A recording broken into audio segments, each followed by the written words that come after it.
The story of Nia, the wicked cook. In the heart of a vibrant village, surrounded by the dense forests of the great river, there lived a cook named Nia. Nia had been born into a family of talented chefs, and her skills in the kitchen were unmatched. Her stews were rich, her breads were soft and warm, and her savory dishes had flavors that danced on the tongue. People from surrounding villages would travel for days just to taste the meals she prepared. Yet, beneath her skilled hands and charming smile, Nia harbored a wickedness that was unknown to many. Nia's jealousy ran deep. While she was admired for her cooking, her heart burned with envy for those who were loved not only for their work but for their kindness and generosity. Nia felt she was the true heart of the village, and yet she remained alone, with no true friends. The people praised her food but kept their distance. She suspected it was because of the darkness she carried in her soul. One day, the village chief, Oba Kofi, held a great feast to celebrate the harvest season. The fields had been bountiful, and the entire community gathered to honor the blessings of the earth. The village elders, children, farmers, and artisans all came together, eagerly awaiting the feast that Nia had been hired to prepare. As usual, Nia took great pride in her role, but her heart swirled with bitterness. As she stirred the pots and baked the dishes, she decided to make a secret change. She had been brewing a dangerous potion for weeks, an ancient recipe passed down through the generations, a brew that could alter the minds and hearts of those who consumed it. It was said to have the power to manipulate emotions, twisting the heart with greed, hatred, or despair. Nia had learned of this potion from an old, shadowy figure in the village who had warned her of the dark consequences. But Nia, blinded by jealousy, had ignored the warnings. She desired to see the villagers suffer. If they could not see her beauty, then she would make them see her power. So, as the evening approached and the village gathered under the great baobab tree, Nia poured the potion into the soup she had prepared for the feast.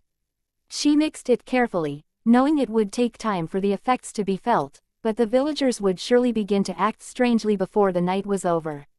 The feast began with music and laughter. The children ran about, and the elders spoke of wisdom and history.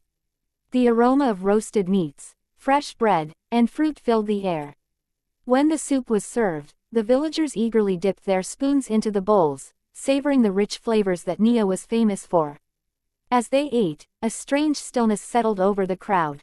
It was subtle at first, but then the changes began. The once joyful conversations turned into murmurs of resentment. Friends who had laughed together moments ago now glared at each other. The farmers, who had just celebrated the abundance of the harvest, began arguing over land and crops.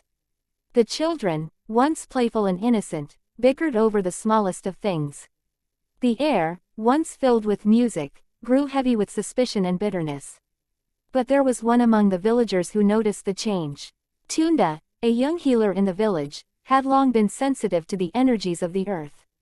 He had spent years learning the ways of plants and potions, and he sensed that something was amiss. He watched as the villagers, whose spirits had once been light and full of laughter, now grew dark and hostile. Tunda knew of a hidden cure for such magic, a flower that bloomed only once every 7 years, deep in the forest. It was said to cleanse the spirit and break any curse. Without hesitation, Tunda left the feast and ventured into the dense jungle. As the night wore on and the villagers' hearts grew heavier with malice, Tunda searched tirelessly for the flower. He had no time to waste. Back at the feast, Nia watched the chaos unfold. The once joyful village had turned into a battleground of harsh words and dark glances. She felt a twisted sense of satisfaction, watching the very people who had never fully appreciated her cook's craft now torn apart by their own hearts. But she hadn't anticipated Tunda's resolve. As he trekked through the forest, he finally found the flower, a delicate bloom with petals that shimmered under the moonlight. He plucked it gently and returned to the village at once. By the time Tunda arrived, the village was nearly unrecognizable. The elder, Amma, was shouting at a young boy over a piece of fruit, and even the chief, Oba Kofi, had turned on his own advisors. The darkness in the air was thick. Tunda, undeterred, approached the baobab tree where the villagers were gathered and, with great care, crushed the petals of the flower into a bowl of water. As the moonlight reflected off the potion, Tunda poured the water over the crowd, whispering ancient words of healing.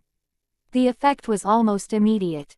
The cloud of bitterness and hatred began to lift, and the villagers' eyes cleared. The tension that had gripped the feast melted away, and slowly, the laughter returned. The children stopped fighting, the elders began to talk with kindness, and the farmers embraced one another. The village was restored to its peaceful, harmonious state. Nia, watching from the shadows, grew furious. The villagers, though confused, were beginning to feel the warmth return to their hearts, and they no longer felt the weight of the dark magic she had cast. She had been thwarted, but there was nothing she could do. The potion she had brewed had been undone by Tunda's courage and the power of the flower. The next morning, the village chief summoned Nia to his hut.